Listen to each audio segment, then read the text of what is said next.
এই টিমের সাথে কাজ করতে আমার খুবই ভালো লেগেছে। সবাই অনেক ফ্রেন্ডলি ছিল। আমার যখন যা লেগেছে আমি চাওয়ার আগে সবকিছু পেয়েছি। এন্ড আমার কোনো কমিউনিকেশন গ্যাপ হয়নি ডিরেক্টরের সাথে। উনি অনেক সুইট ছিল এন্ড আমাকে উনি যা বলেছে মেবি আমি সেটা করতে পেরেছি, এজন্য আজকে সারাদিনে একবারও কোনো ঝাড়ি খাইনি।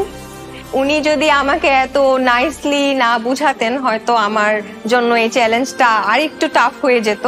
বাট ওভারঅল সবকিছু মিলিয়ে আমার কো আর্টিস্ট যারা ছিলেন বা টিমের সবাই অ্যান্ড ডিরেক্টর, ওনাদের কথা, ডিরেকশন সবকিছু আমার খুবই হেল্প করেছে এই ক্যারেক্টারটা ফুটিয়ে তুলতে।